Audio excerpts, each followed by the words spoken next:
For many car enthusiasts, the Audi RS4 is one of the most exciting cars on sale. Few models can match its blend of all-weather traction, supercar baiting performance and genuine practicality in a package that promises to do it all. Audi has just launched an all-new version of the RS4, one that makes some very sensible changes. Completely revised for 2018, this new model heralds major changes that make a lot of sense. Priced from $152,900 plus on-road costs, the RS4 sits at the top of the A4 family and alongside the new RS5 Coupe. Powered by a new 2.9-litre twin-turbo V6, which uses 8.9 litres per 100 kilometres to make 331 kilowatts and 600 newton metres, the RS4 drives all four wheels through an 8-speed automatic transmission. It looks tough, sitting lower and wider than a regular A4 thanks to pumped-up bodywork housing 20-inch wheels as standard. The interior also looks outstanding, featuring Audi's excellent virtual cockpit display along with sports seats and a flat-bottom steering wheel. There's a reasonable amount of rear space and the wagon or Avant layout gives you plenty of space to store stuff. When you buy a new Audi, you can pretty much guarantee that the interior will be spot on. It is a real strength of the brand. That certainly carries through to the RS4, which is available with motorsport-inspired materials such as Alcantara and carbon fibre, as well as all kinds of interesting toys to play with. You've got a virtual cockpit display that is just brilliant here on the dashboard, wireless inductive charging for your phone, and other toys such as heated seats with a massage function.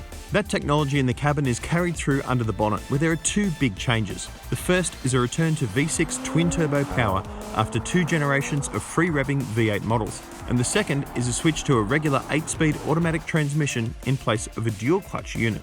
Like most luxury and performance cars these days, there is no manual option. As always, the RS4 uses quattro all-wheel drive to make the most of its power, reaching 100 k's in just 4.1 seconds before streaming to a maximum speed of 250 kilometers an hour. But we won't be going quite that fast today. Though I can say that in the real world, the RS4 offers quite impressive performance. Yep, this V6 twin-turbo engine has masses of torque. There's always effortless shove right there when you need it. I have to say that I'm a little bit biased against the sound of V6 engines. Very few of them do it for me. The Alfa Romeo Giulia QV is definitely a good one, but beyond then, they just tend to sound like P-platers in V6 Commodores. It's really not the right note for me and something that I don't love to hear from a performance car. Particularly when you look at some of its rivals, which offer simply outstanding soundtracks. Yes, this car is extremely fast in a straight line, and it's also extremely fast in the bends. You've got immense grip from massive Continental tyres at each corner, huge brakes up front that really pull the car down from high speed with no fuss whatsoever. Of course, you've got Audi's quattro drivetrain as well that just tears into the tarmac and hauls you forward with a minimal amount of fuss. But it doesn't offer the same level of interaction as some of its rivals, and partly that is because it's four-wheel drive.